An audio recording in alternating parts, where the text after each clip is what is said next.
Nichols? Here. Dick Bonin? Here. Ken Killian? Here. Michael Delecky? Here. Patrice Steiner? Here. Steve Becker? Here. Barbara Doss? Here. Thank you. Next on the agenda is consideration of the consent calendar. The following items may be approved on a single motion and vote due to their routine nature or previous discussion. Please indicate if you prefer separate discussion and action. Item A is the minutes of the January 8th, 2013 council meeting. B is payment of bills. C is appointments to boards and commissions. Tonight I'm appointing Doug Stevens to the Airport Commission and Marilyn Gottschalk to the Community Development Board.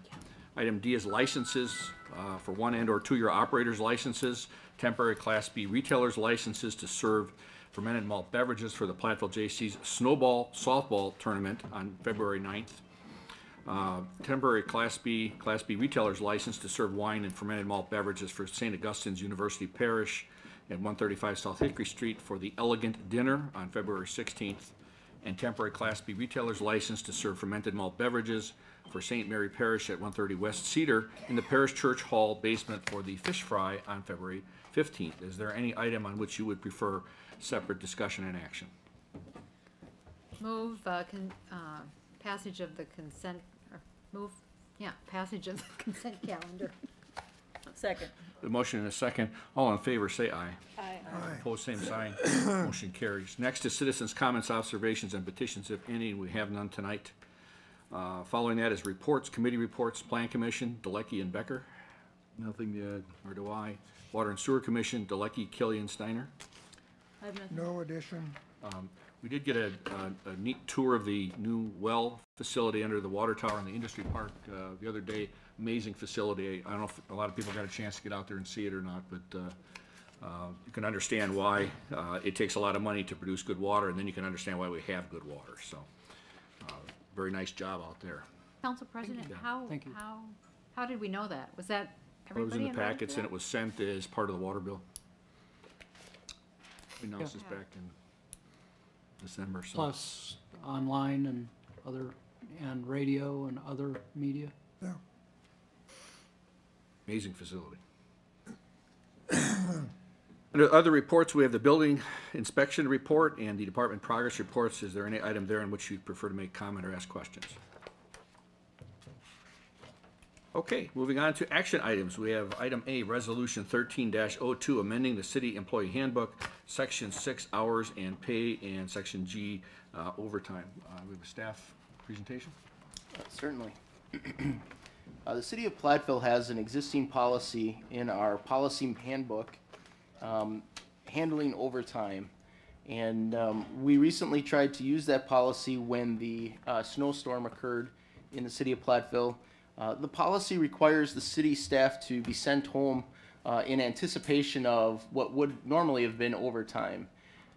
If staff receive 12 hours notice, it's considered a change of their schedule.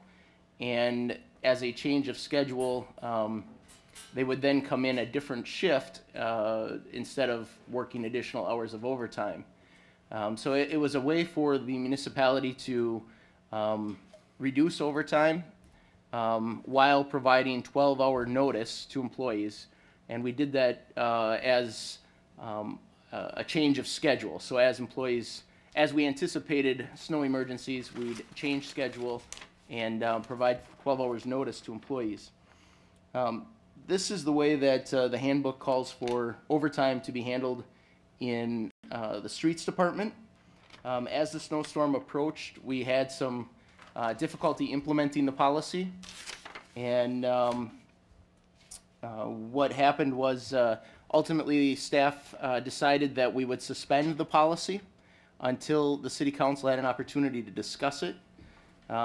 Staff has asked that they, the employees had asked that they be allowed to submit an alternative policy. And in your handbook, in your packet tonight is an alternative policy to consider instead of our existing policy. And that's what's up for discussion tonight, whether or not the city council would be interested in changing our existing overtime policy. Thank you. Questions for Larry? I have one. Larry, does overtime start after 37 hours or after 40? After 40.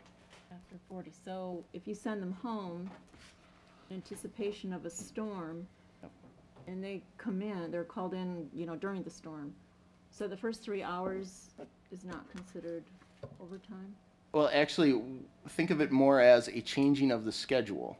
So if you're being sent home 12 hours early for the next normal workday, you could be losing what would be approximately 8 hours of straight time work, and then have to come in on a Saturday or an evening and work those 8 hours. So it does involve more than the 3 hour difference between the 37 and the 40-hour work week. Okay, and if a storm, say, happens at the end of the week, and they would probably have their 37 hours in. Right, in that case, an employee would get straight time for 3 hours and then overtime. Oh, okay. What we try to do is anticipate if a storm is coming so that we can adjust our schedules to not have to go through the overtime. So the policy that's currently in place, you said last meeting that that policy was put into place in answer to Barb's question on this, I believe 12/13 of last year, is that right?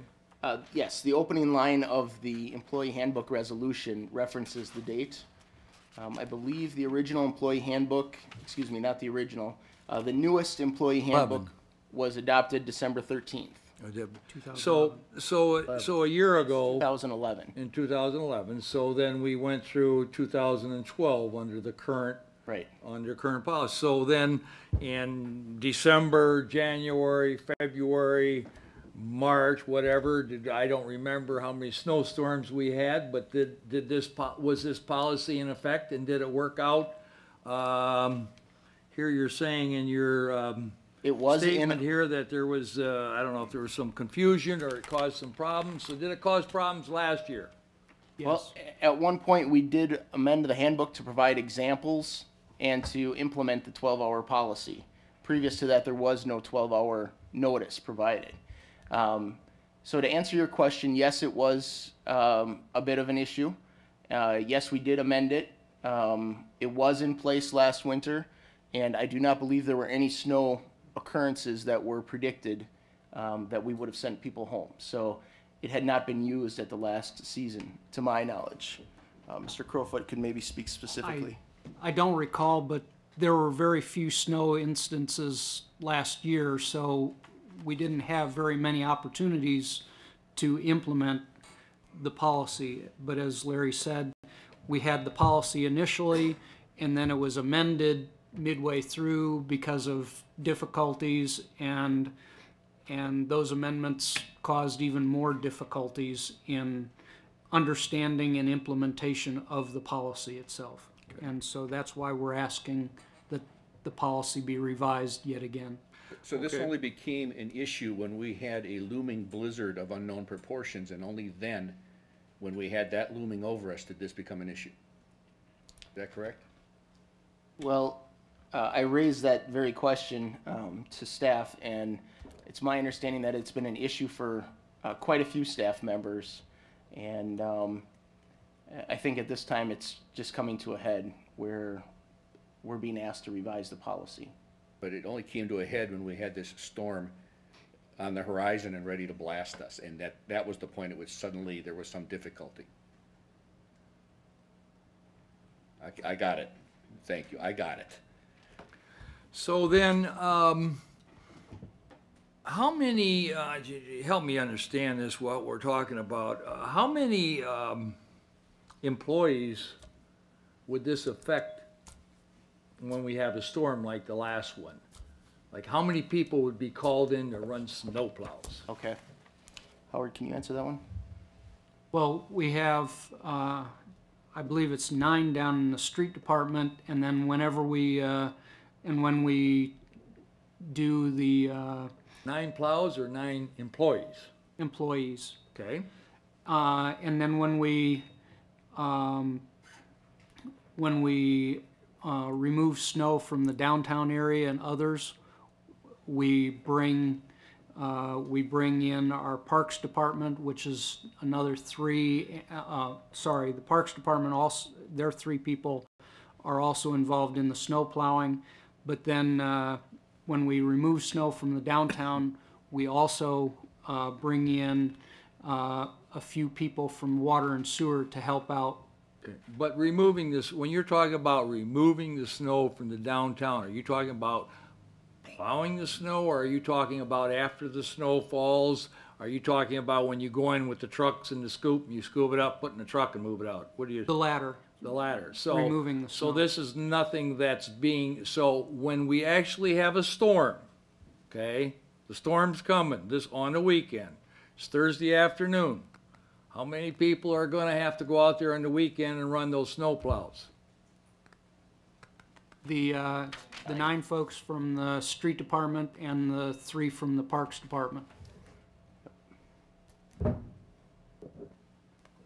So, in that example, my example, Thursday afternoon, we get the forecast, and it says, the forecast says that Saturday we're going to get hit by this big storm. And the forecast comes out on Thursday morning. And under the existing policy, what we would be doing is we'd say, okay, everybody go home now.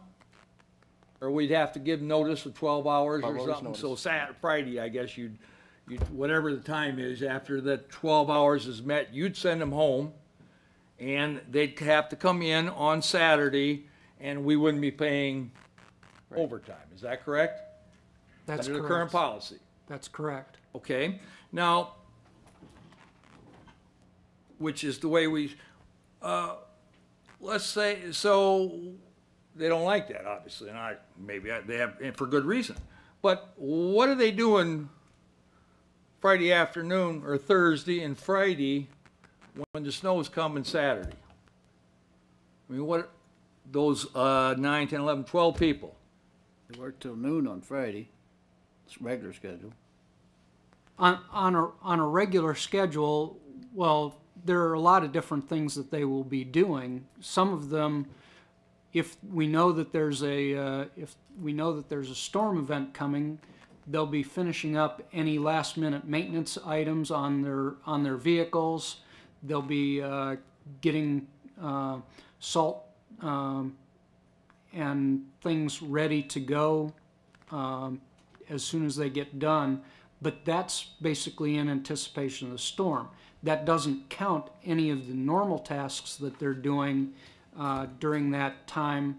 Any issues with storm sewer maintenance, any other street maintenance work that needs to be done, or parks maintenance work that needs to be done during that week. What would end up happening is during those 5 hours on a Friday that they're not in, then those tasks aren't being completed. I guess what I'm trying to get at is I wouldn't think there'd be a lot of park maintenance issues going on in the middle of winter. Well, they as time allows, they do, they repair park benches, they do those sorts of things. Okay, but I'm saying there's nothing that has to be done that day. So under our old policy, the policy that's in effect now, we send them home because although they have work that could be done, the work is non-essential at that time. It's something that could be put off till after the snowstorm, correct? That's what we end up having to do a lot of times. I mean, that's the reason for the policy is we're saying, okay, this work that can be done a week from now, so we're going to send them home so that we can save overtime. And under the change, you're essentially going back the way it was before. Is this policy that we have before us exactly the same as the old handbook? As the old contract. The Old contract? They're not exactly the same, but I believe they're very close. Howard, do you Do we what know where the differences are? I think it had to do with the hours. One was 5 a.m. and was it 5 a.m. to 5 p.m. were considered? I'm sorry. 5 a.m. to 6 p.m. in the contract. In this iteration, it's 5 a.m. to 5 p.m. So the new policy that is proposed is more lenient than the policy Than the original policy. that had been in the contract. Okay. It also talked about call-in time, and the old policy did not necessarily. The new policy starts out that the very first thing is, it's hard for me to see if this is, since it says G3C, and then there's all these indentations. I really don't have a clue how this fits into the policy book, because it doesn't appear to follow, but the format would suggest that no matter when there's overtime, employees would get 2 hours call-in time. And it would appear to me that that would happen even if they worked overtime during their, let's say their regular schedule today was 8 hours. The way this is written, it says if they work overtime, they get 2 call-in hours plus their overtime. So it looks to me like if you had to work 10 hours, and that's the way it's written. I'm not saying that's the way it should be, I'm just saying that's the way it's written. If you refer to the back of the resolution, the very last paragraph specifies exactly how that's handled. So beyond your regular hours, they shall receive pay at the rate of time and 1/2 with a minimum of 2-hour call-in time. So you have to have one,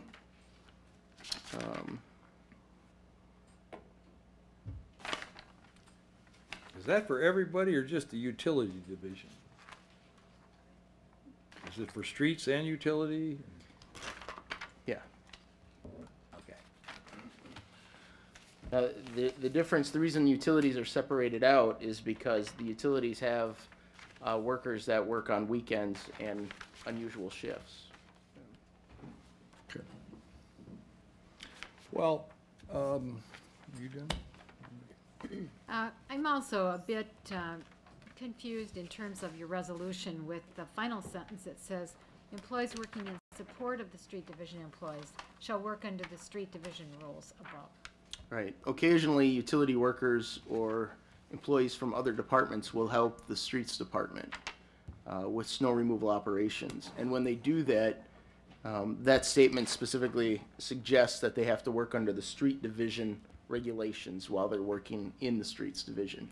So this is an unspecified number of people. Yeah, whomever is helping in the streets department. Howard, maybe you could shed some more light on that. Well, that would be similar to what we were talking about with water and sewer. It's mostly water and sewer.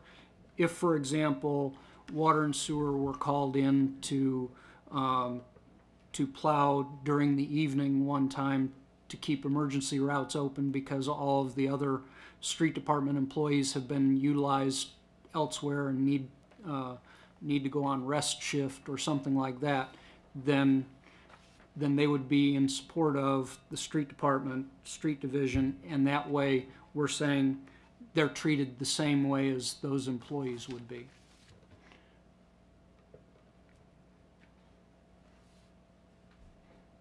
How many snow routes you got? 9? I don't remember, it's 9 routes.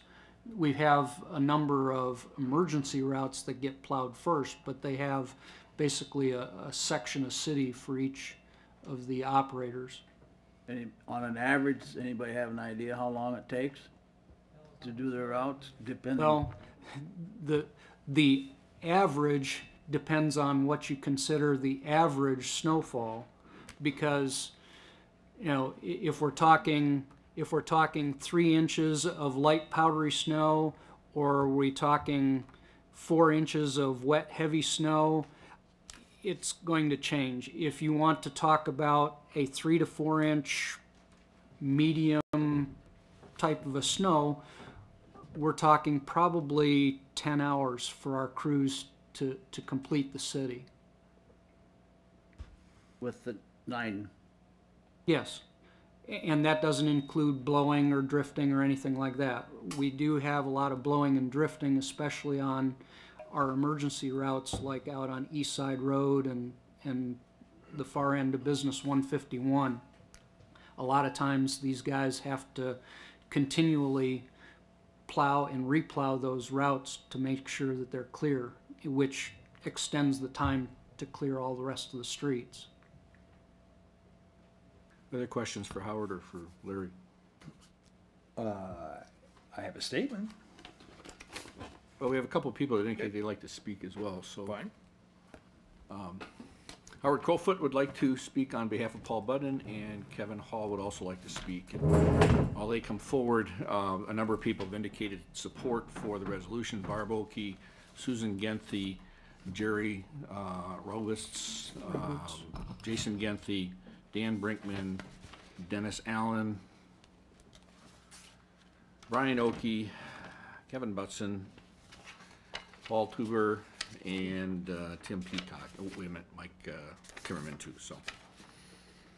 Okay, go ahead, thank you. Okay. Unfortunately, tonight, Paul Budden is under the weather, or else he would be talking to you. So I'm going to read his prepared statement that he had, that he was going to read from. My name is Paul Budden, and I am the street superintendent for the city of Platteville. I'm here representing the street department. I am here tonight to ask you to vote in favor of amending the city employee handbook, reference the overtime compensation. I believe the proposal presented here tonight is a fair and equitable proposal. I assume you have all read and understand the current policy. Compare that policy to what is proposed to you tonight, and you can plainly see that compared to the complex current policy, this proposed policy is much easier to understand.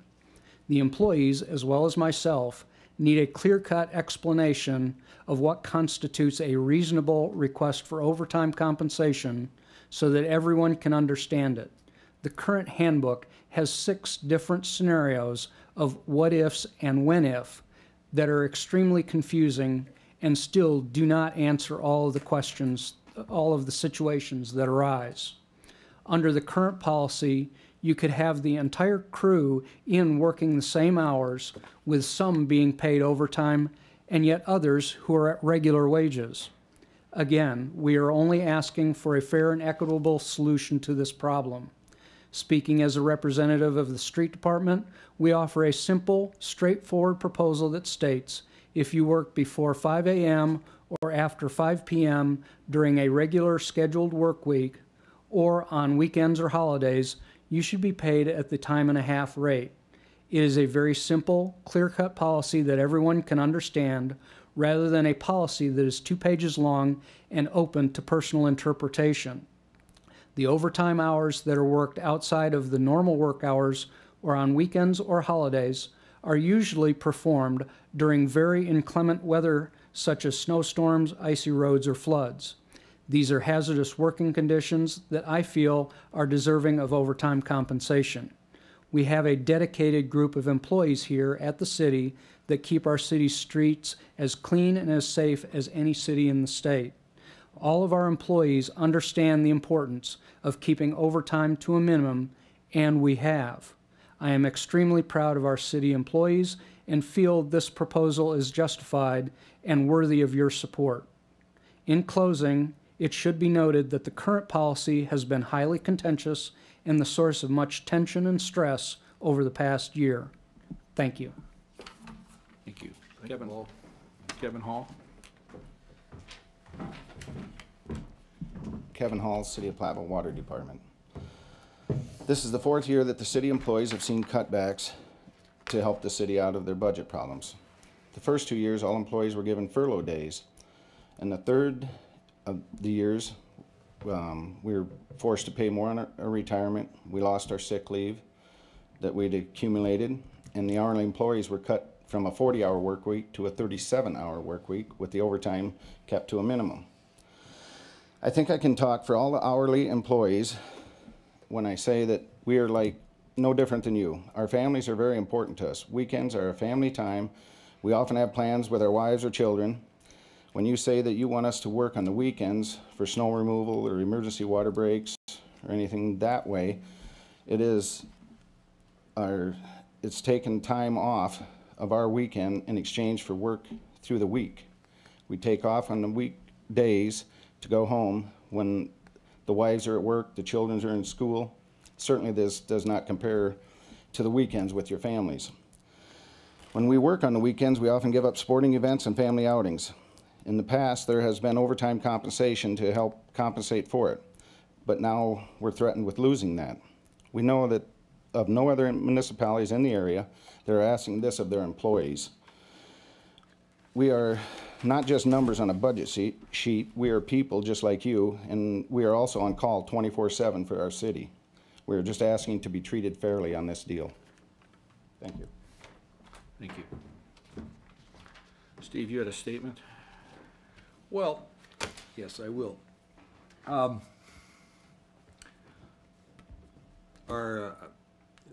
The street department, Paul and the guys everybody out there, they do a great job in the streets, when the snow comes. And I think the city manager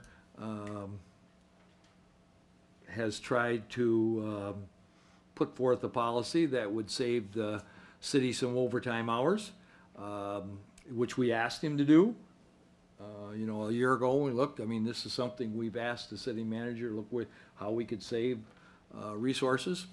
So I understand the position that we're in.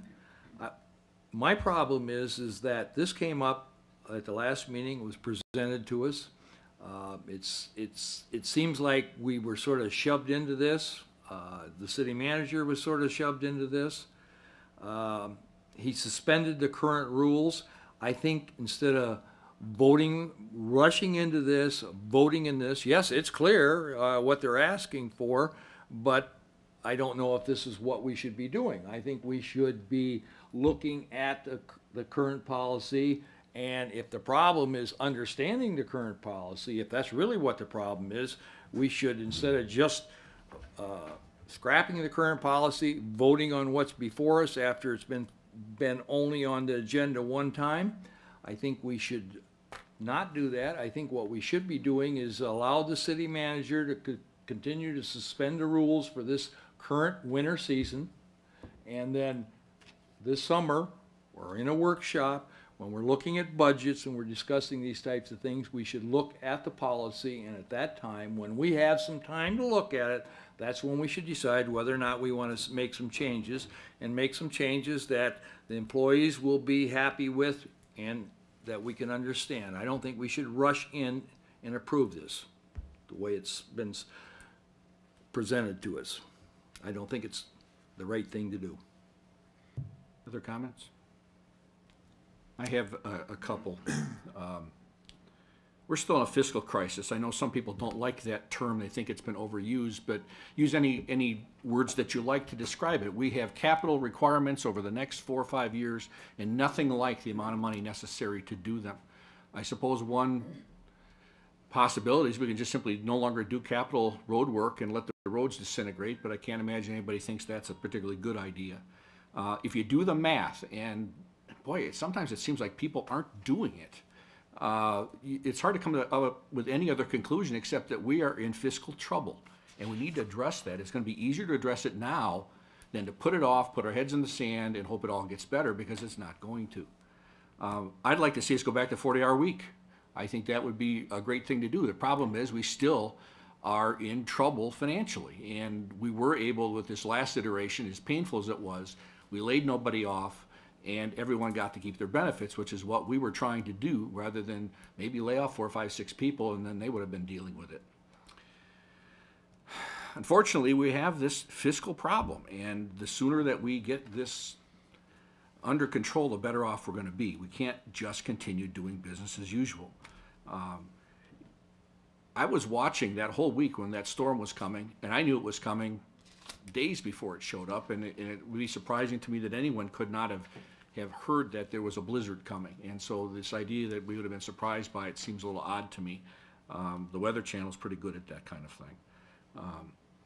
I appreciate that people don't want to do this, but in the end, we have to create a work schedule that is fiscally responsible and not just convenient. I appreciate the work people do. It's a tough job.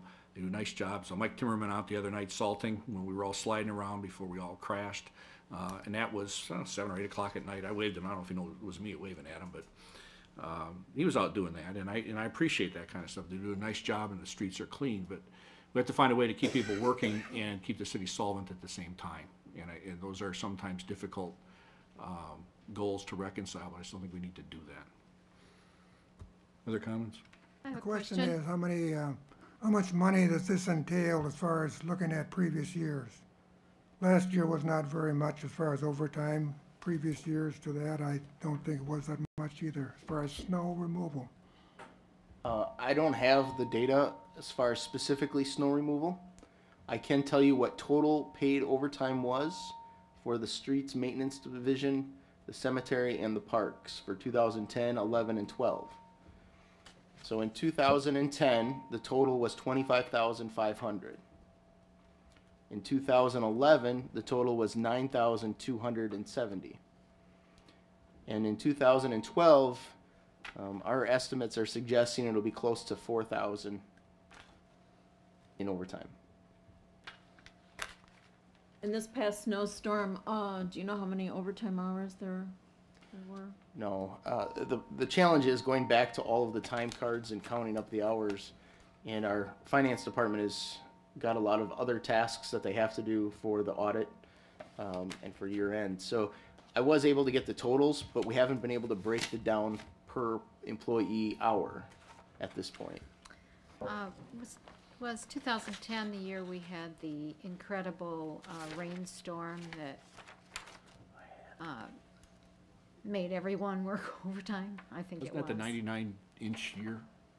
I think that was the. 2010 was one of the extreme snow events, plus we also had a number of rain events in the summer that these folks were called out for flooding events as well. Right. I'd really like to know the amount of overtime that was paid in this last snowstorm and the difference it would make. This is what I'm saying, is that there are a lot of questions like this we have, and to pass this resolution this evening without the right information is the wrong thing to do. What we should do is we should allow the city manager the digression, his judgment of suspending the rules for the current year. He already did. Get through this winter, take a look at it when we have some time and some data, and decide if we need to make changes. Make a motion. I personally would make a motion not to amend the handbook, but to adopt this policy of hours and pay for overtime for the current year, amending with one amendment, and that would be to go back to any hours worked before 5 a.m. and after 6 p.m. That's what used to be in the contract instead of 5 a.m. to 5 p.m. And I would suggest that this be in effect for the next 6 months, as and that somebody 4 months. 4 months. 4 months. That's 4 fine. months. 4 months April, that'd be through through winter. April. Also- I went 6 months in case we had one of those rainstorms. I'm sorry, I didn't catch the motion.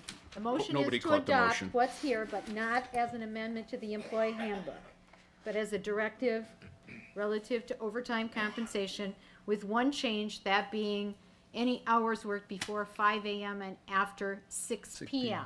shall be paid out at halftime, time and a half on Monday through Friday. That's what was in the handbook, or that's what was in the original employee contract. And I would make this shall be effective for 6 months. I know, you don't want 6 months, then you don't need to. Was that the motion that you seconded? I didn't second that. Who did? Nobody. I do, I'll second it. All right. I thought he said second. I was second. All right, we have a 4 motion and a months. second. 4 months. Is everybody clear on what that is? Anybody have any discussion on it? So we're not amending the handbook, we're adopting this as the compensation of overtime policy for the next 6 months as we work Through through. June 30th? Right. June 30th? June 30th, it's fine. And for the employees that are noted in this it's- discussion this evening, Right. streets and police department dispatch and the utility. Right, police, street department, this whole thing just as it is, except it's not an amendment to the handbook.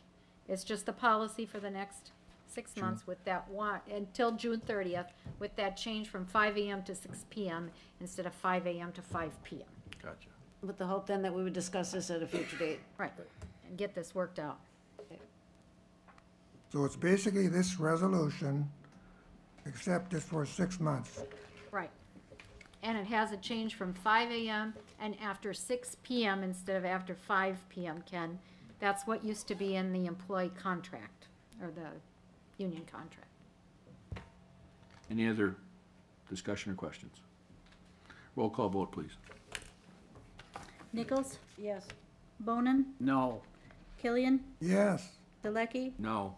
Steiner, Yes. Becker, Yes? Yes. Yes.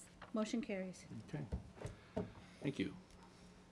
Moving on to item B under action, we have transferring the Freudenreich Animal Care Trust Funds to the Community Foundation of Southern Wisconsin. Do we have a staff discussion or presentation of this? Basically, the Georgianne Freudenreich left some money to the city for animal care. The way it was set up was just half the interest could be used and applied. The interest rates are now so low that it was basically decided that it might be good to have this go to the Community Foundation in a similar manner that the Graham Fund money was sent there. So, are there any questions? Just to let you know, I will recuse myself from any vote on this because I So work you're getting for a the salary community. bump from this, is that what you're saying? Yeah, right. I'm teasing. I'm Don't getting anybody a put that in the really- yeah, newspaper, I'm yeah. teasing. Motion Just don't- approved. Second. The motion is second to approve, any discussion? yes, I have a question or two. Who wrote this whole document?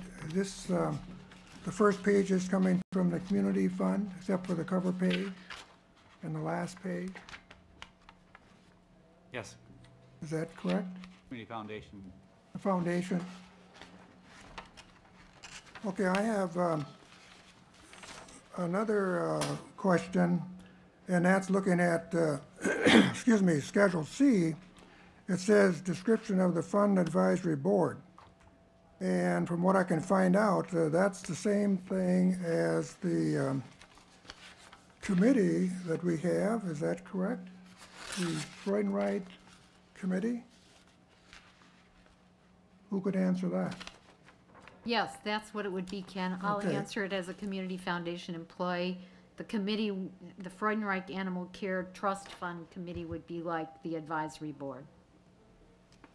And on this page here, it's Schedule C, it talks about the advisory board will be comprised of Platteville citizens, animal care professionals, appointed by the city manager, and the city manager will act as an ex officio non-voting member.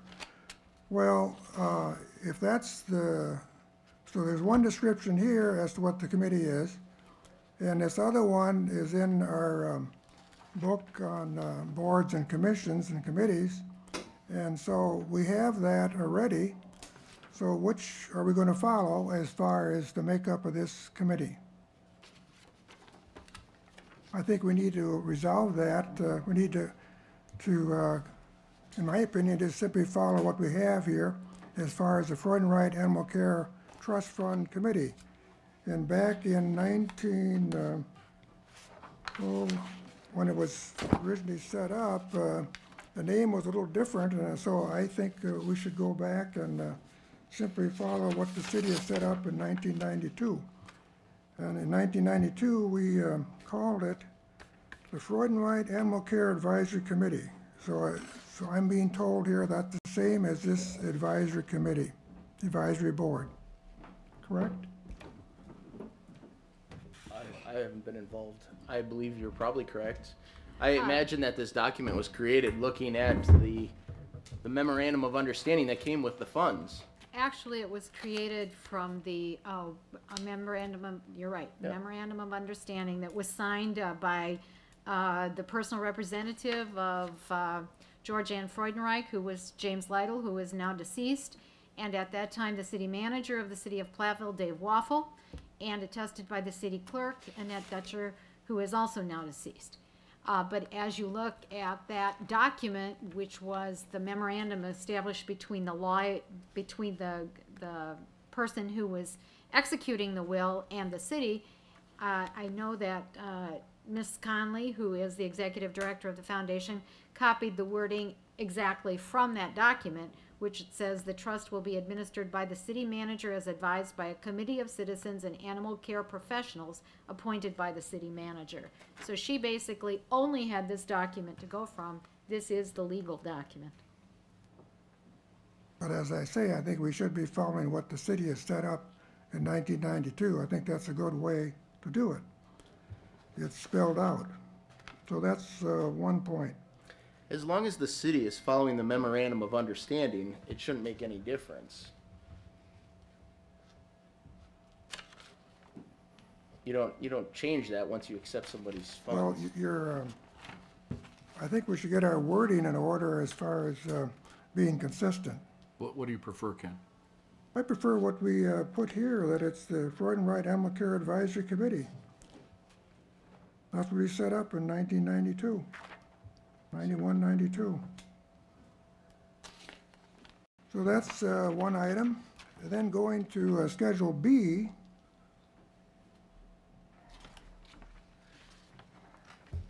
looking at distributions, it says in the second paragraph, it was the intention of the Georgianne Freudenreich. Well, I prefer to use the word it is the intention of Georgianne Freudenreich, and some word is missing from this document. Is that Georgianne Freudenreich will? That word is missing. 1/2 of the annual earnings are used for the animal care purposes, the other half goes to the principal. Her? Yeah, it was her intention. It was, So this is under distribution, second paragraph. Right. yeah, it's saying it referred to her, what her intentions were. So there's an omission as far as a word, and I don't like the word was. It is the intention of the Georgianne Freudenreich will to have half go to charitable purposes for animal care and the other half to the principal. Then the next paragraph bothers me also. It says, a suggested grant distribution process shall be developed by the Freudenreich Animal Care Fund Advisory Board, which would be this committee we have here in the city. And I prefer that to read, a grant distribution process shall be developed by this committee. In other words, the big change is not a suggested grant process, but a grant distribution process should be developed. In the next sentence, it says, such grant distribution suggestions. Now that is, to me, confusing, because now it is not really clear as what's being talked about. And I think it should say grant distribution recommendations may be accepted or rejected. Now, when you look at the wording, on this page it says suggestions. On the next page, underneath Schedule C, it says recommendations. Looking at the first line of Schedule C, it says that this advisory board will make recommendations. And on the previous page, it says suggestions. I'd like to be consistent, just to be consistent. And the next thing is that it says the recommendations may be accepted or rejected in whole or in part by the community foundation in its sole and absolute discretion. And I really don't think that's the way to go, because now the recommendations of the local committee may be completely thrown out, may be completely rejected. I'd rather see something that says that the recommendations will be a result of the mutual work of the foundation and the local committee. So I don't like this idea that the foundation has the sole authority here, that they can say, well, we don't want those, and throw it out. So we're losing really the input, some of the input of the local committee. I agree with you on that. on that last part for sure, which is that we ought to be determining where that money goes, not some other committee at its sole discretion to decide If, what's best. if I might, in my position as an employee of the Community Foundation and as a past board member of the Community Foundation, the Community Foundation of Southern Wisconsin is a 501c3 organization and has specific IRS regulations that it must follow.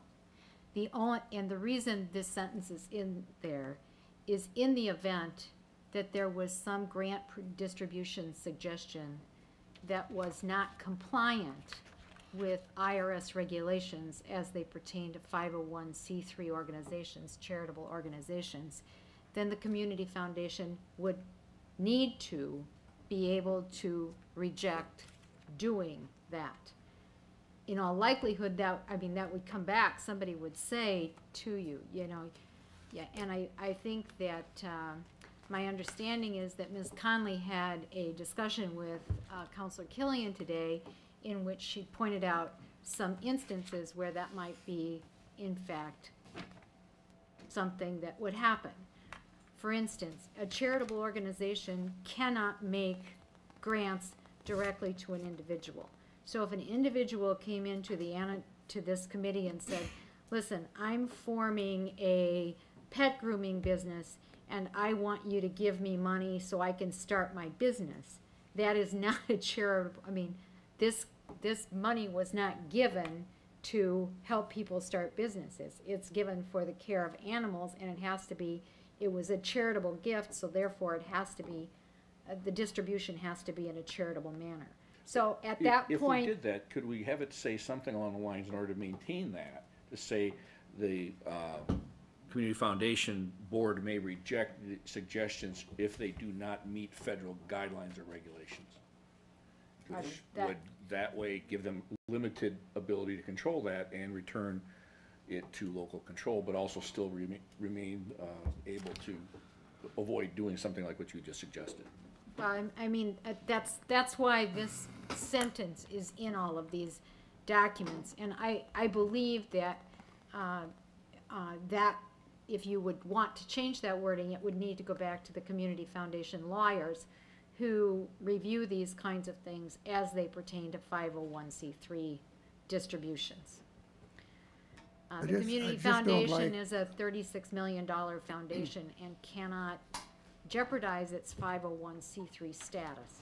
Understood. This shouldn't be a problem as far as jeopardizing their status in these types of questions. Most of the time that comes up, it has to do. Can we maybe make some who do you give the money alterations to if this it's for document and bring it political back? purposes? I think you have a motion and a second on the table. Yeah, we do. But we can make a motion to table. We could do that. You don't have to vote on the motion for it. Why can't we go with what they originally done in '92? Is there some law or tax thing or something that we're trying to change something that was bequeathed to us back then? I think the intent is to increase the returns that we get for the investment, to generate more funds for the cause. Well, the intent is to increase return, but when I read this, as I pointed out before, the local committee is losing really some control, some input really, as far as the use of the funds. The way this is worded. Ken, I would say that I think it needs to be reworded. I would say that is perceived rather than real. Having worked with 7 community funds and excellence in education funds, and there are over 115 of these, I don't even know how many.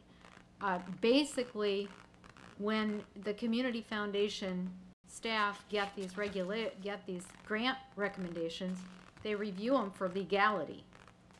And if there's something that doesn't match IRS regulations, they come back. Otherwise, I can tell you in my 12 years of association, first as a volunteer and now as a staff member, I've only seen, I can't even remember seeing one issue.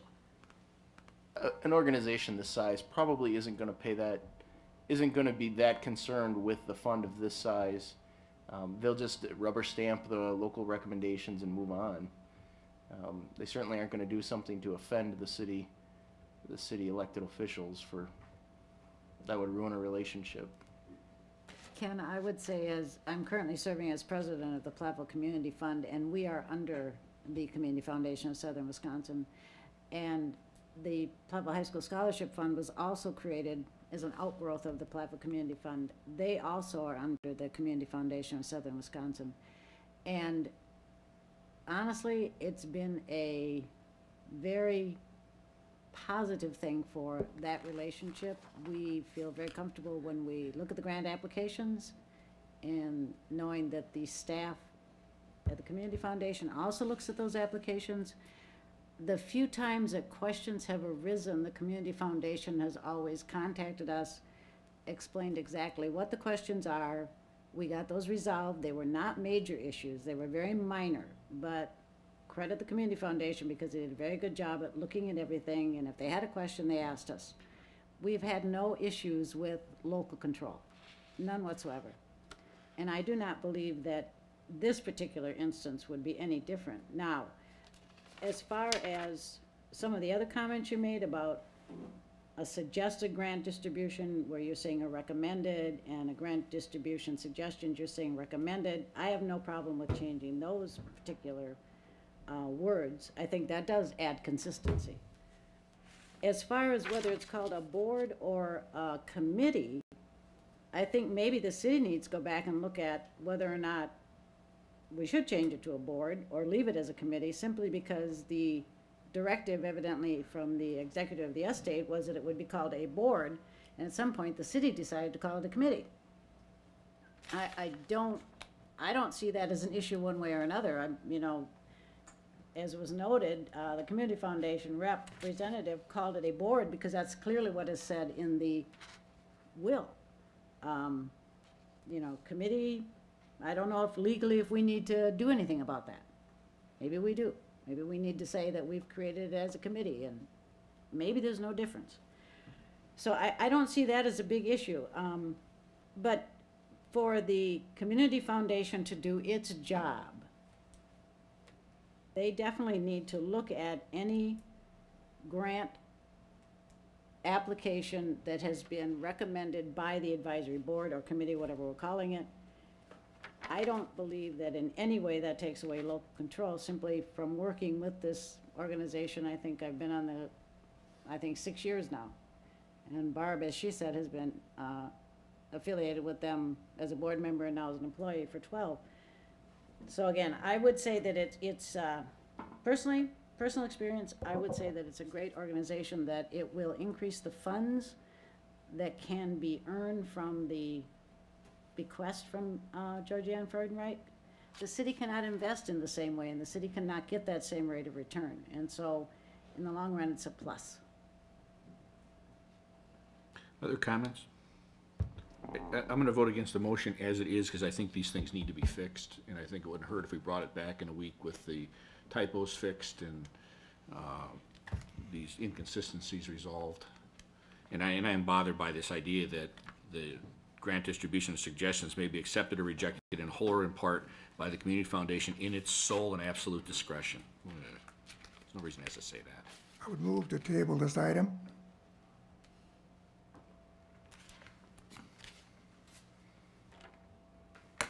Second. The motion is second to table. That's not a debatable motion. We'll have a roll call vote, please. Nichols, Yes. Bonin, Yes. Killian, Yes. Delecky, Yes. Steiner, Yes. Becker, Yes? Doss. Oh, I'm sorry. She's abstaining. Okay, if we can Carries. get this fixed, May I Yeah, just sure. make a request then? If there is going to be a request for change in language, that the city provide that language? I'm not sure who's going to do that. well, that's what I was going to say right now, is ask Ken to work with, is Dwayne putting this together? Or Larry? I'm happy to do it. Okay, work with. I'm not them real and- sure what it- changes. I don't think there's anybody up here that thinks this is a bad idea. We just want to get the i's dotted and t's crossed. I think we'll find out their reasons for it, and we just need to Always good to find out. learn what they are. Okay. Okay, item C tonight is ordinance 13-02, repealing section 3.16, the Arts Board. I do have a question for Dwayne. And that is, Dwayne, I know the Arts Board had a separate checking account back when I was a liaison, and we had transferred that money to the city at your suggestion. And how much money is left in that checking account? I don't know what. Currently, there's $8,502.41. $8,502.41. Okay. And what would happen then with that money once the Arts Board is repealed, the ordinance is repealed? I think that's a council and city manager decision. It'll just sit there otherwise. You know, I remember you talking about wanting the tourism money in part to fund some things in the summertime. I wonder if that might not be a source of money to do that. What type of? Well, you were talking about the tourism committee setting aside a chunk of money so that if somebody had some sort of festival or something they wanted some support for, that they would be able to provide that. And it just seems like there's money sitting there that's undesignated that might be used for something like that. Yeah. Well, maybe we can discuss it later. I had forgotten about the money. I know when you came to the Arts Board, Dwayne, I remember I was the liaison then, and I know that some of the board members had concerns about transferring the money from the checking account. And this is money it's not city money. This was money raised during celebration of the arts and I suppose donations. They were concerned that the money would end up being rolled into the city's general fund, and I assured them that it would not. Perhaps the council would like to give direction on how the money's used. To go back to Roundtree Gallery. Or perhaps there's need for art in municipal buildings. Well, I have a suggestion, and that would be to use it for the renovation of the auditorium. Maybe we should go one more step. See, the Arts Fix the Board, furnace. the Arts Board was, the last goal we had set was to help with the renovation of the auditorium.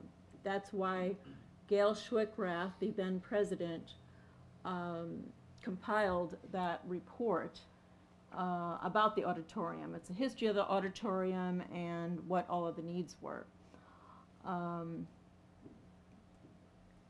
And we have, we've got this group going. The auditorium, it's been almost 2 years since the Friends group started.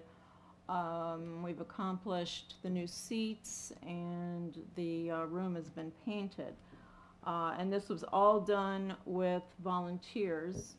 No city employees or no city money was used at all. And we're hoping to get, for 2013, we're hoping to get the sound and acoustics updated. And this is good for the city too. Once that room is updated, it has the potential to bring in revenue for the city because it can be rented out. But you try to rent it out now, it's got, a lot of issues, problems with it. Is there a consensus about what to do with it? I think we have to bring back a motion at some point to do that. Yeah, I didn't know if we were able to decide tonight or if we have to bring it back or what. I think we have to have some kind of motion. $8,500 is certainly a substantial sum. And like I say, if it goes to auditorium, it's going to be helping the city too. Isn't that the same as putting it in the general fund then? No, not really, because we got the Graham Fund monies. We've got about $100,000 in Graham Fund monies, and that would be added to it. And for every dollar we earn, we raise, then we spend $1 on updating. I think we've got. We spent $16,000 on the painting, and then of course the seats were all done for free. So we have over $100,000 left in the Graham Fund monies. Perhaps there's a need for art in the auditorium. Art? Well, I don't know about that. It seems to me as though the money But was donated why for don't we- art value. But why don't we think about this for a couple of weeks? There doesn't seem to be any consensus coming out of here. Well, I think it's a good idea. We're not talking about a huge amount of money. We didn't realize it existed, did No, we we? didn't. And like I said, argued a lot I was for a on the lot arts less. board when we made the goal. It was our goal at that time to support the auditorium upgrades. The only question I have tonight is I'm not sure we can make a motion designating that money without having noticed it. Yeah, I know. And so we can come back with a motion in a couple of weeks and do that. Is that okay, designated for auditorium improvements? Yeah. Is that reasonable? Okay, well, Well, is there any I- objection to fran- it, so. Frankly, I'm going to vote against repealing the Arts Board. I think that Marilyn Gottschalk made a pretty compelling speech the last time about establishing the Arts Board, and I'm not sure why we would need to repeal it, even if we don't fill it now. It seems to be a lot easier to keep, to have that opportunity if we don't always have to go back and recreate it. So I'm not thoroughly convinced that we should be abandoning the Arts Board. Well, I am convinced because it hasn't been meeting for 2 years, and I am, as I've said before, a huge arts fan. I've been so involved in the arts since I moved here in '97, and you know, if anybody would be a fan of it, it would be me. But I know what reality is. It hasn't existed. Nothing has happened for 2 years. It was on, and even then, probably since about 2000, it's been on life support. It's time to pull the plug. Make a motion. And I know that Marilyn has graciously offered to try to get, 5 to 6 people to be on this board. But, we go through this cycle constantly where we find people who, are all go get them. Yeah, I'll be on this board and we'll get stuff done. But then it peters out. That has been happening since 2000. I had an argument years ago with Pat Plord when she was on the council. The argument was what I was begging Pat to allow the council to have citizens who were not residents of Platteville but in the township, because we couldn't find people to serve on these committees. The council at that time, and I know Pat Plord told me, she says, I really doubt the council would do that because they really want people who live in the city to serve on these boards and commissions because they're paying city taxes. So my idea failed. But that goes back to like 1999. I have been begging people. Literally, I have taken applications to people's homes and had them fill them out. Make a motion. Make a motion. Make a motion. Make a motion. I have a question first before we do that. This is an arts board. If we repeal the arts board and some interested group came forward and said they wanted to have a committee, do we need an ordinance for a committee too, or how does that work? So city council would just have to okay a committee, or? You can create task forces. You should have an ordinance for a committee that lays out what their responsibilities are. In the past, we haven't been 100% on that. Safe routes is a good example. Only recently did we pass an ordinance laying what they're supposed to be doing and what their tasks are. It's a good idea to have it codified in an ordinance to make sure it's. Okay, so either way, it would have to be an ordinance. This would be my motion. My motion would be to, Just time out. Sorry. Patricia's gonna make a motion. You asked just go to be ahead. able to talk. go So I ahead. think we need Yeah, to give sorry. her a I didn't know shot Patricia was first. going to make a motion. Go ahead.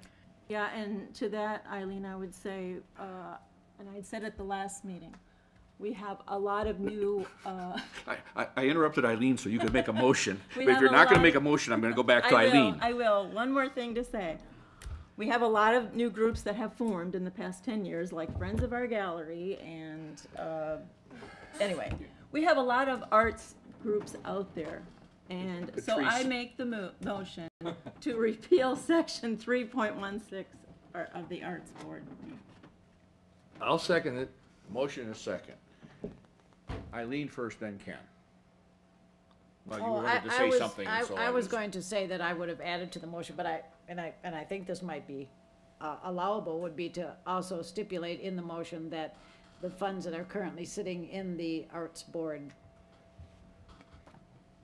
Account. budget or whatever, be considered at a future date by the council as to its use. I don't know if that could be allowed or not. That would be a friendly amendment. I think we're gonna do that anyway, because I don't think we can Yeah, I talk think we're about gonna do it tonight. anyway, but it just makes it real clear at this meeting, so that we are going to stipulate that it does not go into the general budget, that it will be, and I think we could do that, because I don't think that that actually says how the money is going to be used, just that we will discuss it later, so that would be my friendly amendment. Is that okay with you two? That's fine. Okay. Okay, Ken. Well, I don't believe that this is something that needs to be repealed. I think it just could simply be inactive. And it seems to have gotten into a big issue. I don't think it should be. It only occupies one page of our code. Our code has a length of about 900 pages, so it's not taking up volumes of space in our book. So I think it should be left, because sometime in the future, some people may want to do this, and it'd be all set up. It's just simply For inactive. 10 years. Okay, any other comments? Roll call vote, please. Nichols, Yes. Bonin, Yes. Killian, No, Delecky, Yes. Steiner, Yes. Becker, Yes. Doss. No. Motion carries. Thank you. Item D under action tonight is the Assistant to the Director of Public Works position. Yes, we brought this up briefly at our last meeting. This is a change in work definition. Over the past 2 years, the Public Works Department has transitioned away from performing engineering in-house and has contracted out our engineering services to Delta 3 Engineering. We used to have 2 engineering technician positions, and after retirement, we currently have 1 position remaining. What is being proposed is the job description for an Assistant Director of Public Works. Management believes that given the changes in city engineering that have occurred and changes to position responsibilities, that the remaining engineering technician position would be more effectively utilized in a slightly different role. And that role is defined as a assistant to the Director of Public Works, and the job description is enclosed. If this position is adopted, it's my intention to transfer the existing engineering technician to this position and eliminate the engineering technician position. so he's taking over some of the duties of the DPW. He's assisting in areas that are currently underserved, specifically systems maintenance. We have a police department and a library that have heating and ventilating, electrical systems, things that need to be maintained and managed. The heating system at City Hall, and it'd be nice to have one person specifically responsible for these facilities. Another position that he's taking over under this job description would be more of a direct relationship with stormwater management.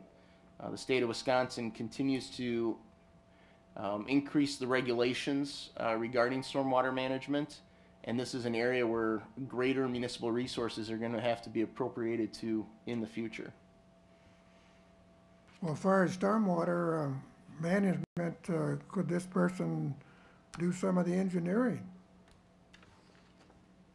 In other words, I think I look at it, how can this, making this position, how can this position save the city some money to justify the position? Yep, we're always looking to try to use our positions to save money, and I think by having someone in charge of building systems, that'll certainly help run them more efficiently.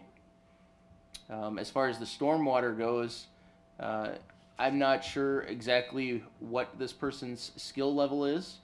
I imagine that as an engineering technician, they were involved in some of the engineering of the streets, so they may have the ability to engineer detention basins. I know that some of the formulas for those are things we may want to get some help with. Well, I think the person should have enough ability to do some of these stormwater facilities that are needed here in the city of Platteville, so that can save us some money, so that's what I'd like to see. And as we rebuild our streets, every time we rebuild a street, we should be making sure that the street construction is not creating problems, it should be solving problems.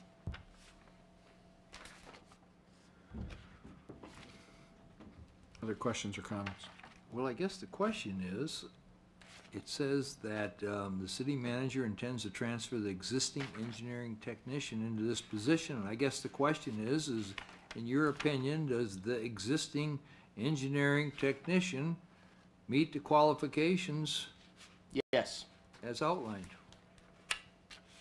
Yes. Your answer is yes. Okay. And this is assistant to the director, not an assistant director. That's correct.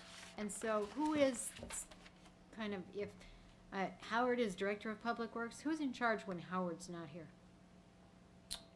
I suspect the city manager. It depends on, I mean, if you have something in the streets department, I would consult with Paul Budden, Okay. street superintendent. If it's in the utilities, perhaps Irv Loopy.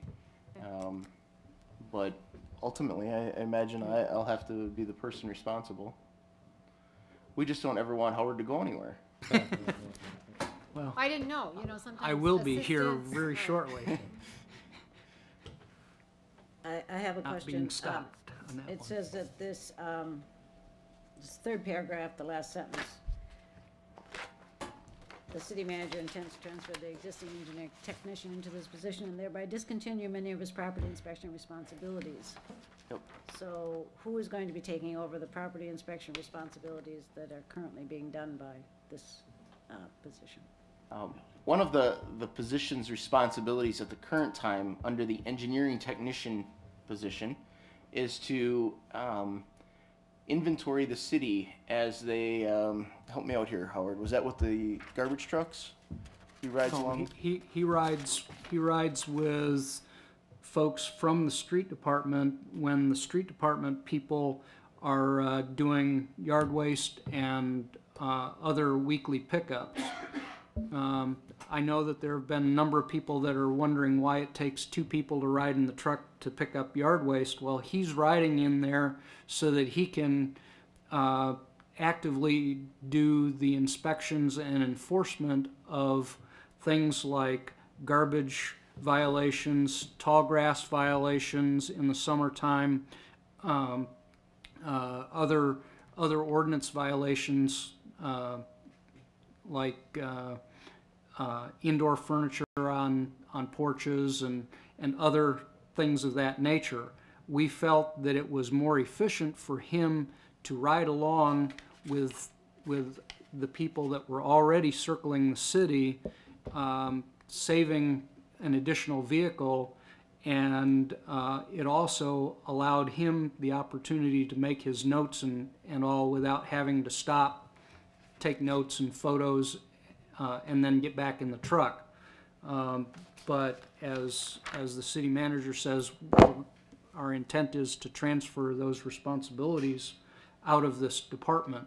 So what we'll have is our street department will go back to doing yard waste alone, subject to our things, the items that we're bringing up under information and discussion. Well, who will do the inspection work that this person has done in the past? We had a part-time person this summer, so who's gonna do this work? What I'm Not anticipating. that now? No, actually the opposite. What I'm anticipating is that the building inspections department will take on this responsibility. I do not anticipate them riding around looking for the violations, but rather being in an office to respond to the violations. The building inspections department is also on a different track, doing enforcement on individual properties. So right now, the building inspections department is already visiting all of the properties in the city of Platteville and doing exterior maintenance inspections to make sure properties are kept up. It seems to me as though this would be an opportunity for them to do weed and garbage, indoor furniture on porches, that kind of stuff as well. We do have a part-time position that works in the building inspections department during the summer. That position is grant funded, so it will not last forever. But based on the amount of money spent in 2012, we anticipate having that position available for at least a few more years. I anticipate that that position could help out in this, with this activity of enforcing the weed and grass ordinance. So ideally, we're trying to move all the inspection stuff to the building inspector's department. And that department has one employee. One full-time employee and one summer employee, yes.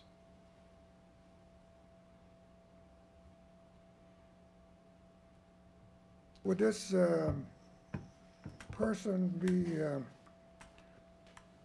could this person assist the DPW with the urban forestry program? I noticed in the budget that there was a request for $3,000 for one particular item, and $1,000 of that was removed. So that's a pretty significant cut. So where does this person fit as far as helping out with the urban forestry program? It does not. He's going to be assisting the DPW. Right. It's not specifically called out in this job description. We have our city forester that assists me in a lot of that right now. But the city forester spends a lot of time mowing the cemetery and chipping brush. That's true. I don't know if that's got anything to do with the current item we're talking about. Well, I think it is. That's a question on budget. I'm gonna make a motion to I approve think this. it is. Second. Make a motion to approve. Second. Motion and second to approve. Other discussion? Roll call vote, please. Nichols, Yes. Bonin, Yes. Killian, Yes. Delecky, Yes. Steiner, Yes. Becker, Yes. Doss. Yes. Motion carries. Thank you. Under information and discussion tonight, item A is a zoning amendment regarding parking regulations. This is a proposal that has come out of the Plan Commission as we've gone through the parking things over the last many months that we've done it, including some things that may allow for additional parking to emerge. Joe, do you want to make any specific comments on this? I would just point out that the changes that the Plan Commission suggested are reflected in the ordinance in front of you. Last time we kind of verbally talked about it, but the changes actually have been made now regarding the downtown parking. Otherwise, if anybody has any questions, I'd be glad to answer them. I want to note the one thing in here that I think is significantly a departure from what we've done is that it allows, with a conditional use permit, the leasing of parking lots and parking spaces in non-residential districts to users not associated with the property. For instance, if the old convention center that Delta 3 owns wanted to rent some parking spaces, they would be able to do that if they got a conditional use permit. So some previously underutilized parking in town could emerge as leased parking. I do have a question. Is a gravel driveway considered to be an impervious surface if we do a stormwater utility? No. Under DNR regulations, it is. Okay. Sorry? I believe that's, I believe it is. have to double check. We can get back to you on that. Well, I am curious about that because the suggested parking ordinance would say that, I think 5 and above, it would have to be paved. And if we are doing a stormwater utility, and it just seems like we're creating more impervious surface, and so, and you're gonna get taxed on that now, so, when we do a stormwater utility. I just thought I'd note that. Other questions? I have a question on page 8. And it's about rounding and a number of spaces. So it says here that someplace it says 75% of the required number as given in section G. So looking at the top of the page on 8, if I had a one-bedroom, well, if I take 0.75 space per bedroom, multiply that by 0.75, that's 0.56 spaces per bedroom, is that correct?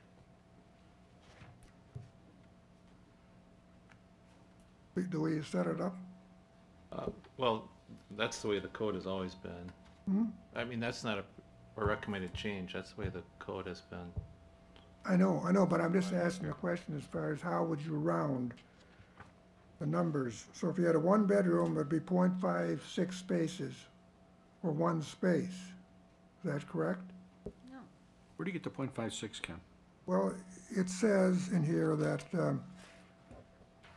for this district, you're supposed to have 75% of the requirements. Oh, it's down under B, HB.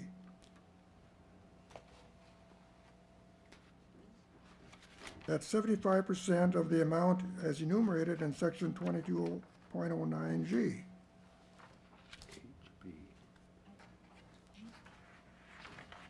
Do you follow what I'm asking?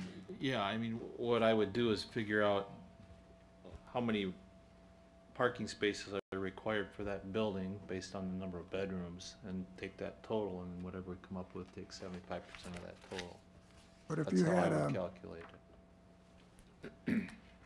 you're looking at the total. I would look at the total for that. You're not gonna use. look at, say, a 3-bedroom unit or 4-bedroom unit. To come up with a total for that building, and then once I get that total, I would take 75% of that number.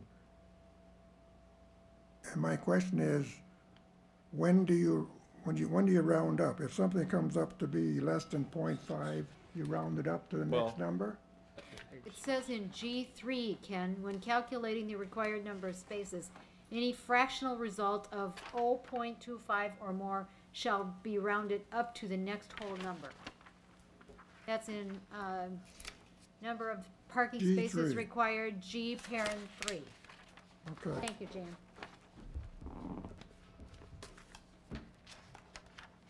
Other questions?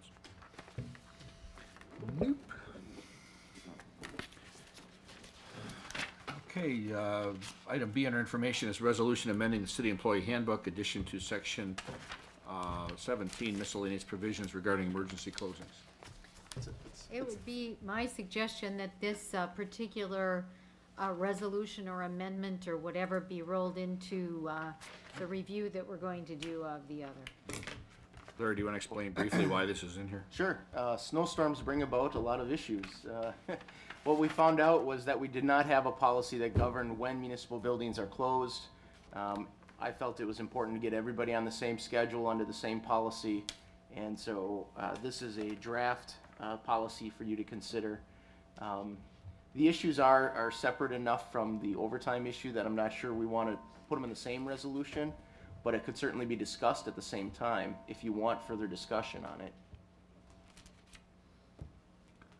Let's do that. Wait for the summer with it? Let's discuss it all together. Yeah. Consensus? Okay. Yep. You should note, yesterday, how cold did it get in here? I believe it was down to 40 or 42 in the mornings. Furnace About didn't work. 48 and or so. We had some difficulty. Yeah. It's difficult to type on a computer with gloves, they found, so. Item C under information is a resolution establishing 2013 brush pickup fee. The city council has had brief discussion about brush pickup fees in the past, and so I drafted a resolution establishing that. If you decide you want to go forward with it, this is something that we could talk about. Ken? I have a question about brush pickup in the past. What has been the number of times that the brush has been picked up as far as a scheduled pickup by city crews? Because here in this page you have April, May, September, October, July, November. So I'm just trying to compare to the past. Do you know that, Howard?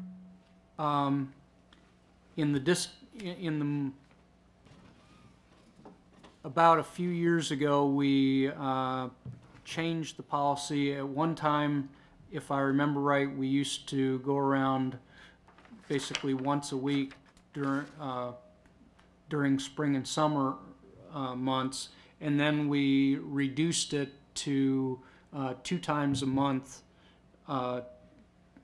the weeks of the first and third Mondays of the month, and that's what we did up to and including 2012. What would happen is the crews would, in essence, circle the city looking for brush put out at the curb during those weeks. So Starting does this like schedule, April then? Usually in April, yes. Ken? is this schedule more than in the past or less? It's less. Less. We were Plus it'll doing get it out For all at example, once. for example, Month, twice a there's month. no pickup scheduled under this in the months of June or August. And why was that decision made? I believe it was a budgetary issue, just cut back for budgetary reasons. And even with this schedule, if you had brush, the only way it would be removed is if you did 2 things. Called and asked that it be removed by 9 a.m. and paid $25. Yes. So this is gonna eliminate a lot of people calling. No, everybody's gonna have to call. They're not gonna pay $25. You know, my neighbor sticks a little pile out there that's like as big as a bushel basket. He's not gonna call for $25. They're not gonna do it. Because it's gonna cost them $25, so they're not gonna call. The intent is to have them take it out to the compost site themselves. Or neighborhoods or neighbors could work together. If somebody has a pickup, they could do the But, block with so, friends. in effect, I see this, if we pass this, that we're gonna virtually eliminate brush pickup by the city, except maybe when there's a large storm or something where people have, you know, a big storm comes through and there's a lot of brush, then they're gonna call. But I guess the next question goes along, well, is this going to, I mean, I guess it can generate a little revenue, but is it going to save any man hours? I mean, the people have been driving around, picking this brush up once a week. In the past now, I suppose is gonna be mowing the, lawn in the park more often. There are other tasks that we would reassign them to, yes. I don't think I'd be in favor of this as far as the $25 and the call-in. You could stick with these dates and do as we do now, because there's a lot of elderly people that still reside and own property here. And some of them can't afford too much. There again, they probably can't haul it out themselves. So I don't think we should be doing this as far as a charge. I would agree with Dick on that. It's our job to bring forward the ideas, and if you guys are not in favor of it, then that's fine. We can No. just, I just told you so. Sooner or later, we gotta cut what we spend here, and if every time we have some reason why we can't do it, because someone, somewhere, sometime will be disadvantaged by it, nothing will ever change, and we're gonna end up in a much worse place than we are right now. I think Steve's right. I think you do this, a lot of people have been putting stuff out, and suddenly discover there's a much easier, cheaper way to do it, and if there's an elderly neighbor that can't afford it, is having trouble, maybe the neighbors could just maybe help them out a little bit. I don't think there's anything wrong with being neighborly. I think it's very simple to just put out the schedule that city has for picking up brush, and if people call in and say, well, I've got it, city says, that's great, it'll be Monday when we have our regular route, we'll stop and pick it up. Seems to me that's what it takes. It's no different than garbage pickup as far as I'm concerned. There's a schedule, you abide by the schedule, and if there's a big storm event, I expect the city would be out cleaning up I'm anyway. missing something here. I'd just like to have some clarification. It seems to me that people were, especially you, for instance, were very much in favor of having people pay for their garbage pickup as a fee for service. Why would this be different? I can't say that I was in favor of the pickup of garbage, but it passed anyway, or No, the fee. the additional fee. You know, Mike, I think that for the little amount of money this might actually generate, for the inconvenience that it's going to create for a number of our citizens, and you can nickel and dime people to death. And I do not believe that it's necessary to charge $25 when we have the brush pickup available. It's there already. And it's But not this going is to as raise much a about lot of getting money. rid of a lot of labor that drives around looking for something to do so we can reduce our labor costs in the long run. It's not just about generating revenue. I doubt we're gonna generate much at all with this. It Well- wouldn't surprise me if somebody developed a cottage business that says, I'll haul your brush away for $20. And suddenly we wouldn't have any need for it at all, which means then we would have the ability, as we lose people through attrition and retirements, to have less labor costs in this city. And I don't quite understand the nickel diming stuff. You told us back in budget that it was okay for everybody to spend $10 a year in order to give people a raise. You were okay to nickel dime them on that, but you're not okay to nickel dime them on this. I'm just trying to figure out where that nickel dime threshold is for you. I guess we just have a different opinion. I agree with what Dick said. I don't believe it's necessary to charge $25. I think the city should make it clear when the brush pickups are, and I think that will take care of any issues that we might have.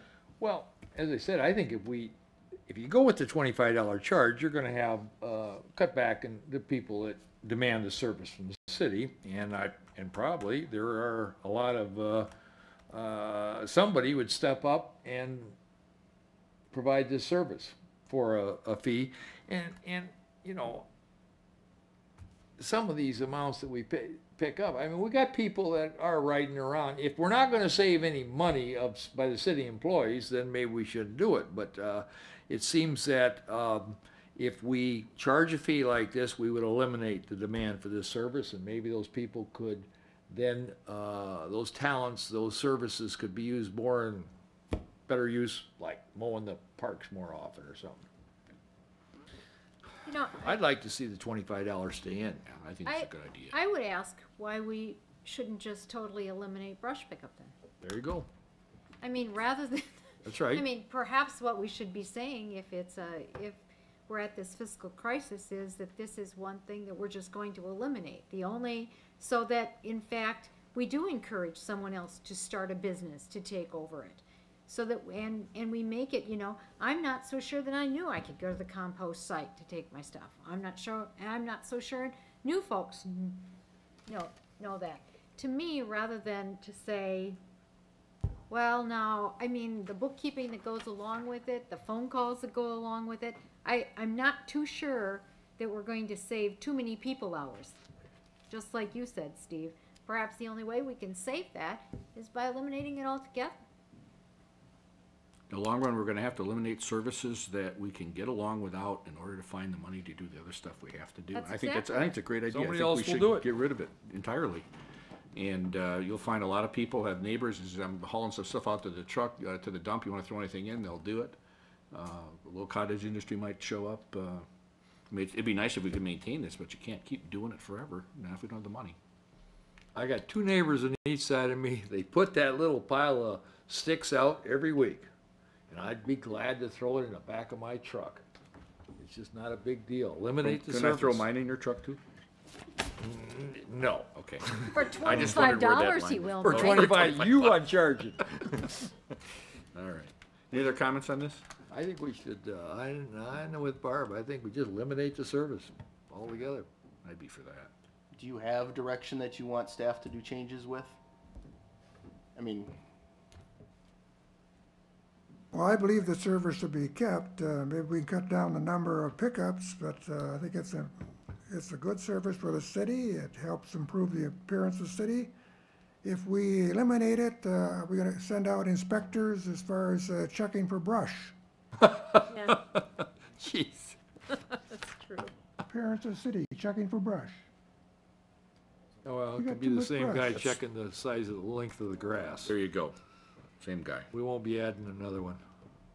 I would be in favor of just keeping the 10 days a year. I think it's excessive work for city staff, and if people have brush that they want picked up on dates other than what is published here, then charge them. You know, I gotta know one other thing here. The only way we're gonna cut our budget in the long run and redirect money to capital is by reducing labor. And we have said repeatedly that we don't wanna lay anybody off, that we wanna do this by attrition and retirements, which I think everybody here agrees with. But you're never ever gonna get there if you keep having services that require labor. And we're gonna end up in the same kind of problems that we have right now, only they're gonna be worse. Because we're gonna be closer to having no borrowing capacity left and still having this gargantuan list of things we need to do. We have to get rid of labor. I mean, that's the largest element of what we spend in this city is labor. And if we don't cut it back, there aren't gonna be any savings. And I know that city employees don't wanna hear that, but we're not talking about eliminating their jobs, we're talking about cutting back employees as we can do it. And if you keep coming up with make work for them to do just because they're here, that doesn't make any sense. Look at it a little further down the line. Now you got your 2013 yard waste pickup. Now we're saying down here, every Thursday, April 4th through November 1, your yard waste will be placed in the bag. So somebody's got to be riding around picking up that yard waste the same every Thursday, too. Rid of that too. I mean, that's crazy. Yeah. To have somebody do that every Thursday. I guess as long as we're going to do it every Thursday, somebody's going to run around. You might as well pick up the brush that's sitting next to it too, or don't pick it up at all. But having somebody every Thursday for 6 months ride around and pick up a bag of grass is crazy. We leave the grass on the grass. What Well, about in I the mean, that's event what of- we got proposed. Yard waste, pick up, every Thursday. No, I mean not bag it, just leave it on the lawn. Well, I know it, but What about in the Look event at of a this. storm? I know. it's crazy. I think we're prepared to make special situations for storms. All right. I mean, we've talked about that at a staff level, that we would have to have a brush pickup day if we had a major wind. I hope not. Because some of those branches could be huge. The last thing we have on here tonight is the website from Angie. I'd our like community- to, You done with I'd this? like not to vote on this next Right. time. It appears Don't we're vote on not it. ready I'm to not have ready. this on for action next time. What would you like me to do? Do you want me to change anything, or do you want this as a work session? Let's just get rid of it entirely. That's what I'd do. Well, So make no change? I don't think it makes any sense to, I think we're inconsistent where we talk about picking up brush, and then we talk about picking up yard waste every Thursday, and then we're encouraging people to use the compost site. Why don't we just tell people we're not gonna pick up their brush, we're not gonna pick up their grass, and if they wanna get rid of it, put it in their car and drive out to the compost site. Put it there. That's what it's for. Get neighbors to talk to each other more. Question. Ken? I have a question about. I'm voting against this if it does come up. Yard waste, how much does it cost for the bag? I believe Does it's the a city dollar. get any money from that? You just leave it on your It's a lawn. dollar a bag to buy it, and the city gets the 90 cents of it. And what's that total income? Oh, I don't know that offhand. 4,000 a year, maybe. $4,000?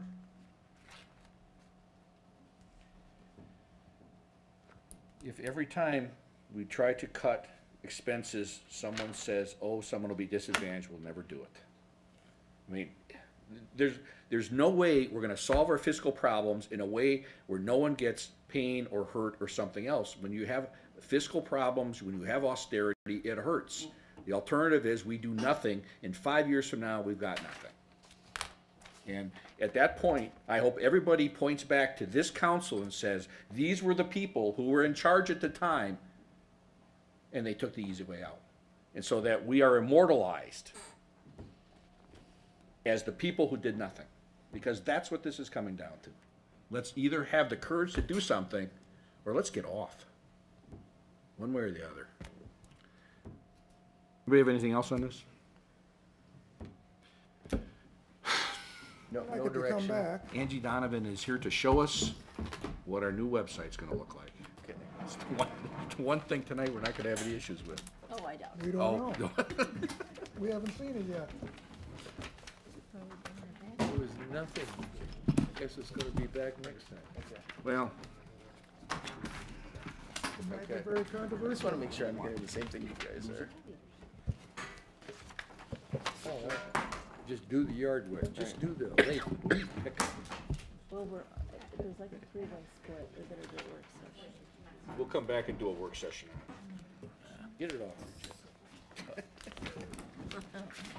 We have a couple minutes here while Angie sets this up. I hope that, why don't you train a camera on that and see if it'll show up on TV?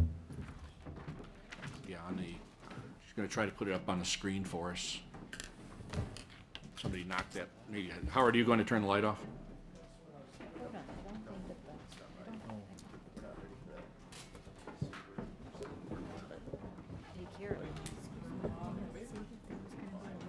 I don't know, I can't tell by the monitor here. Oh, that's not bad. That's not bad. I think it's okay, Howard. Now you can see it. I'm sorry, Jan. Excellent. It's not that I have an opinion.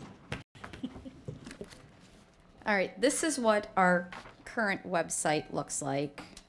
I'll try to make this a little bit smaller. There we go. That is what our current website looks like. To get into most of the city departments is about 3 to 4, 5, sometimes 6, 7 clicks. We're still finding stuff from when we had server issues 4 months ago that hasn't been connected to the new server because it's buried so far into the site. I worked with Netix Solutions here in town, and we've developed a new site. This is what the front page will look like.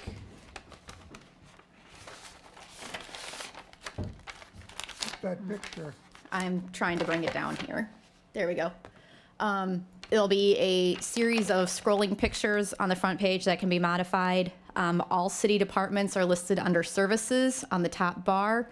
Instead of having to click on city departments and then down to another menu and down to another menu, it lists all of the departments right on the front page. The one page that I've gotten some stuff on right now is our emergency medical service site. It'll have their the pages will all be laid out almost identically. It will be general contact information in the left, some general information and photos in the middle, and then contact information down the outside. What's on the front page as far as popular pages, the advisories that are going on, and the calendar, as well as our Twitter feed, will show up on every page on the website. It'll be consistent it'll be a consistent look throughout the entire website. As you scroll down to the bottom of the page, there'll be other posts as far as news releases, and EMS currently has their history, and they have a few other things on their site that will link to this page. The front page, on the bottom of it, like I said, we'll have the scrolling pictures. The bottom of the page will have our news feed in it, which will keep the current 3 or 4 stories. It'll list a little blurb, the first paragraph or so of each one. You can go in and read the entire thing. You can click on the more at the bottom, and it will bring you up to all of the news releases that have ever been done.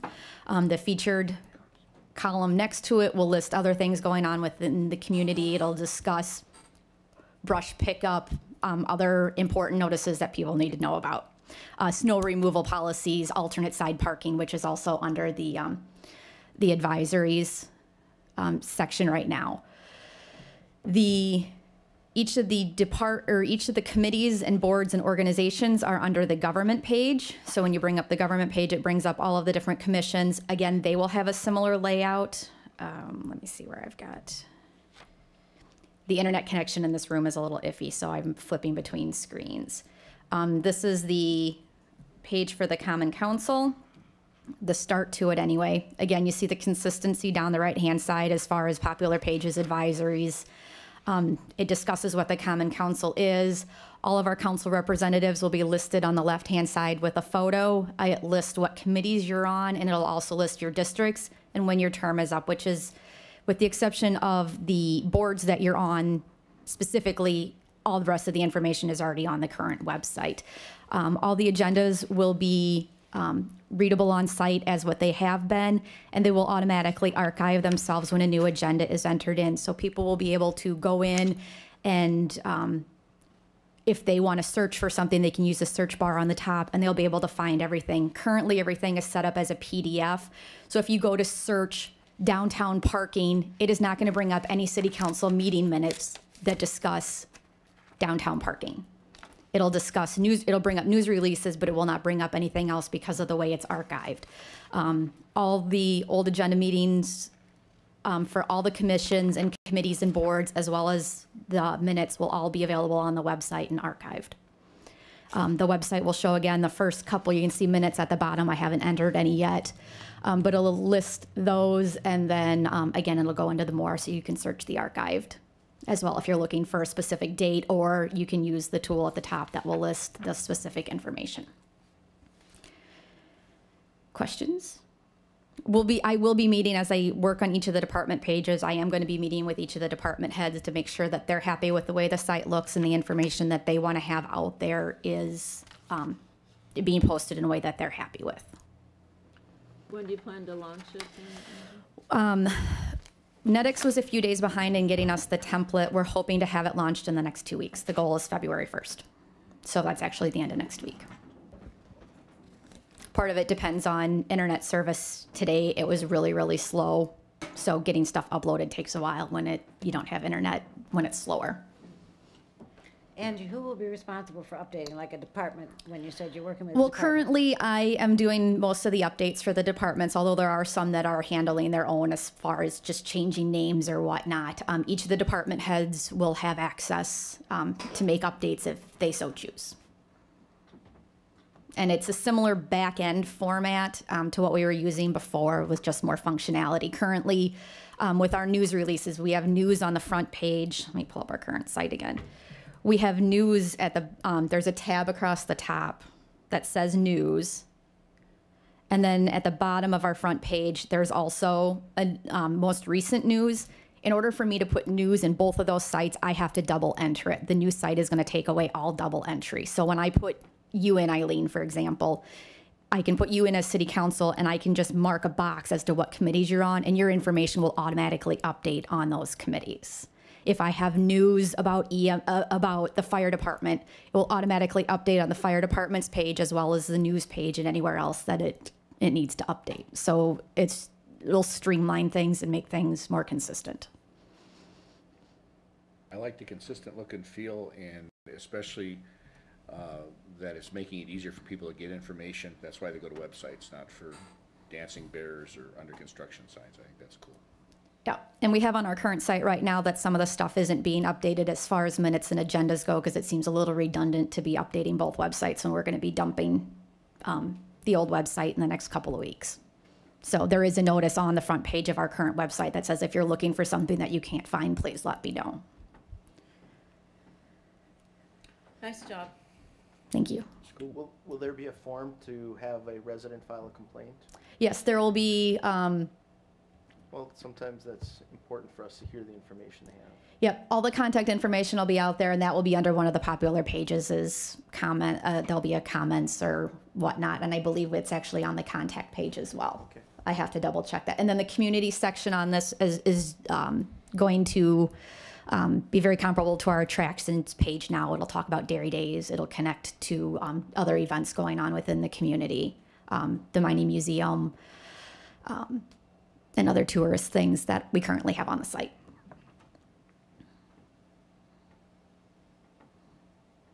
Any other questions? Looks good.